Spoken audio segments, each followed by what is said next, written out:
دوستو، راز اطمینان چینل میں خوش آمدید۔ آج کی کہانی کا موضوع ہے کوا اور چڑیا۔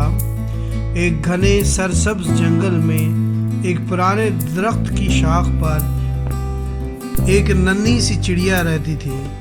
اس نے ٹہنیوں، گھاس اور پروں سے ایک چھوٹا سا گھونسلہ بنایا تھا۔ یہ گھونسلہ ہی اس کی ساری دنیا تھی۔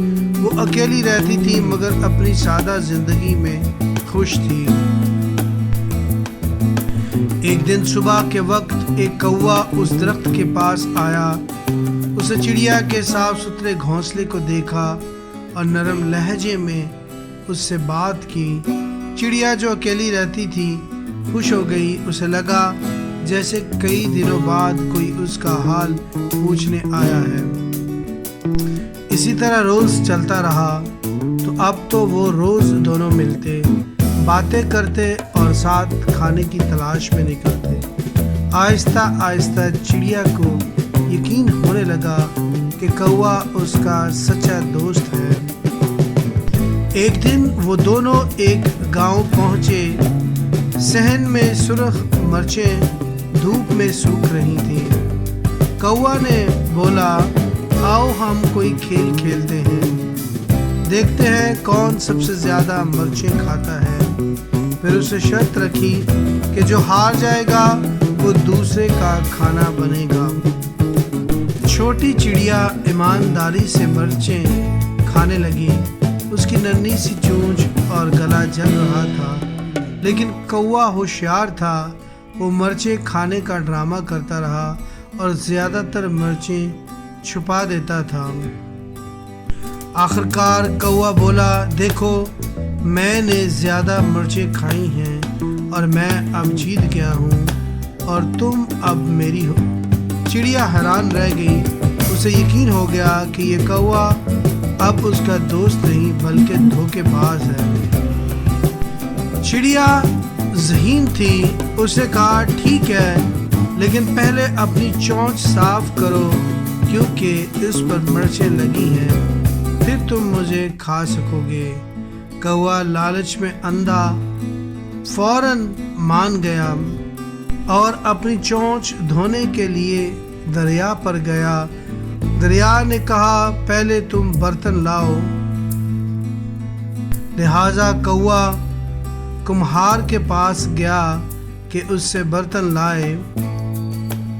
کمہار نے کہا، پہلے مٹی لاؤ پھر میں برتن بنا کر دوں گا۔ اب وہ زمین کے پاس گیا تاکہ وہ مٹی وہاں سے کھود کر لا سکے۔ زمین نے کہا، تم پہلے جا کر لوہے کی کسی لاؤ تاکہ تم مٹی کو کھود سکو۔ لہذا اب کوا لوہار کے پاس گیا کہ اس سے کسی یا پھاوڑا لے کر کے آئے۔ لوہار نے کہا، میں آپ کو کسی بنا دیتا ہوں لیکن میرے پاس آگ نہیں ہے، پہلے آپ آگ لے کر کے آؤ۔ کوا گاؤں میں گیا اور کسان کی بیوی سے کہا کہ مجھے آگ دو، اور اس نے آگ لے کر اسے اپنی چونچ میں رکھا اور اسے لوہار کے پاس لے جانے کے لیے اڑا۔ جیسے ہی اس نے تھوڑی پرواز کی تو آگ کے شعلے اس کے پروں میں آ گرے اور اس کو آگ لگ گئی۔ وہ جیسے اپنے پر مارنے لگا تو آگ تیز ہو گئی اور وہ فوراً جل کر راکھ ہو گیا۔ چڑیا نے یہ سچ جانا کہ جو دوست دھوکہ دے اس پر بھروسہ نہیں کیا جا سکتا۔ فطرت بھی بے ایمانوں کا ساتھ نہیں دیتی۔ جو جھوٹ اور لالچ کا راستہ چنتے ہیں وہ خود اپنے انجام تک پہنچ جاتے ہیں۔ دوستو، اس کہانی میں اصل حکمت یہی ہے کہ سچائی اور صبر پر قائم رہو، کیونکہ سچائی آخرکار ہمیشہ آپ کی حفاظت کرتی ہے۔